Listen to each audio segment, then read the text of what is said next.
Bonjour! Ça y est, la lumière vient de s'éteindre et dans quelques minutes, vous allez voir Adama. C'est un film d'animation français qui est sorti en 2015. Il a été réalisé par Simon Rouby et scénarisé par Julien Lilti.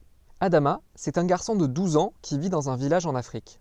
Un film d'animation qui se déroule en Afrique, vous en avez certainement déjà vu. Par exemple Le Roi Lion des studios Disney ou encore les films de la série Kirikou.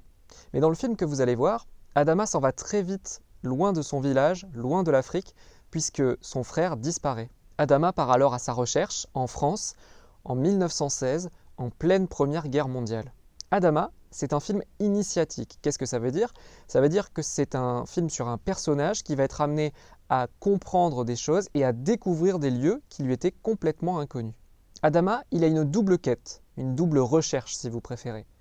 Sa quête principale, c'est de retrouver son frère. Ce qui l'amène à ce qu'on appelle une quête intérieure, où il va se découvrir lui-même, découvrir ce qu'il y a à l'extérieur de son village, et donc au final, grandir. C'est un film de voyage, dans tous les sens du terme. D'ailleurs, vous pourrez peut-être vous amuser à remarquer tous les moyens de transport qu'Adama emprunte durant son long voyage. En regardant le film, vous pourrez également vous demander pourquoi on aperçoit cet oiseau, souvent, qu'on appelle un albatros, ou encore la présence régulière, récurrente, de masques, que ce soit des masques africains, ou des masques à gaz.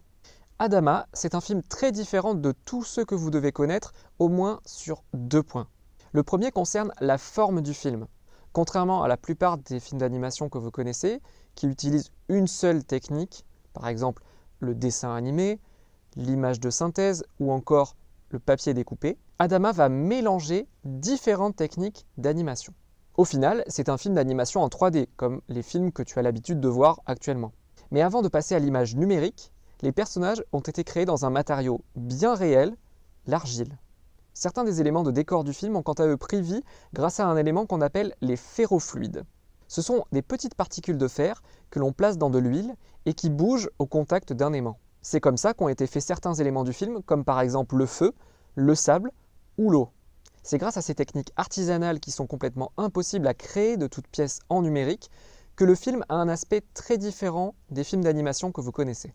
Le deuxième point qui fait qu'Adama est un film original, c'est son sujet, puisqu'il aborde la question de la participation des soldats africains à la Première Guerre mondiale. Ce sujet n'avait jamais été abordé dans un film auparavant, même ce qu'on appelle un film en prise de vue réelle, c'est-à-dire un film où on voit des vrais êtres humains. C'est le contraire des films d'animation. Adama est d'ailleurs un film qui est inspiré d'une histoire vraie, celle d'Abdoulaye Ndiaye, un véritable tirailleur sénégalais. C'est comme ça qu'on appelait les soldats africains qui ont participé à la Première, mais aussi à la Seconde Guerre mondiale. À cette époque, de nombreux pays d'Afrique faisaient en fait partie de la France. C'est ce qu'on appelait l'empire colonial ou la colonisation. Et la France s'est servie de ces territoires lointains et surtout de leurs hommes pour aller combattre. Adama est donc un film très important pour ce qu'on appelle la représentation de ces tirailleurs.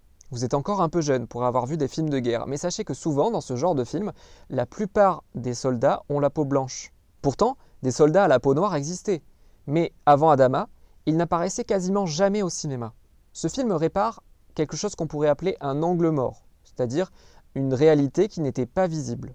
Adama, c'est donc une histoire qui part d'une réalité historique, tout en y ajoutant de la fantaisie et surtout de la poésie. Maintenant, je vous laisse découvrir le film Adama. J'espère qu'il vous plaira. Je vous souhaite une très bonne séance et à très bientôt au cinéma.